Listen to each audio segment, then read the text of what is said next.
জানি না ঘটনা, আমি ঢাকা ছিলাম বুঝছেন না। কালকে সকালে আইছে এখন এই যে হেঁটে বাদ এখন যে মারা গেছে ছেলেটা এই যে কই প্রণয় নিছিল এখন আপনারা কি চান এটা বলেন। চাইতে দিছে যে প্রণয় যে নিল নিয়ে যে কষ্ট দিল তারে কাজ দিল না, নিয়ে যে কাজে নিল সে কাজ দিতে পারল না। আর এনে বাইরে দিছে যে এই মাসে না এই মাসে, এই মাসে না এই মাসে, এভাবে নিছে। এই চিন্তা করে তাই মনে করেন যে রোগ হয়ে যায়, খাওয়া খাদ্য নাই ঠিক মতন, জলাপোড়া সূর্য আমাদের রাত্রে ঘুম নাই, এই অচিন্তা চিন্তায় বলে মারা গেছে। তার মনে করেন যে এই চিন্তায় মারা গেছে। এখন আপনারা কি চান বলুন তো? চাইটা যে 15 দিন চাই, আচ্ছা ছেলেটারে দেশে আমি যাওয়া চাই।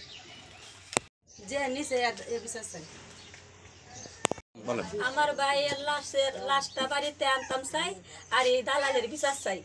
আমার ভাইয়ের বাড়িতে আনতাম চাই, আমার ভাইয়ের যে দালাল নিচে এই দালালের বিচার চাই। আচ্ছা 6 মাস হয়েছে গেছে। হ্যাঁ ভাদ্র মাস হলে কোন মাস হইছে? 9 মাস না? এটা বলেন। 9 মাস চলতেছে আমার ভাই গেছে বিদেশ। 9 মাস ধরে আমার ভাইয়ের বেতনও দেয় না, টাকা পয়সা কিন্তু কিছুই দেয় না। আমার ভাইয়ে খাওয়া দাওয়ার কষ্ট করতেছে। আমার ভাইয়ের এই এখন না খায় আমার ভাই অসুস্থ হয়ে গেছে।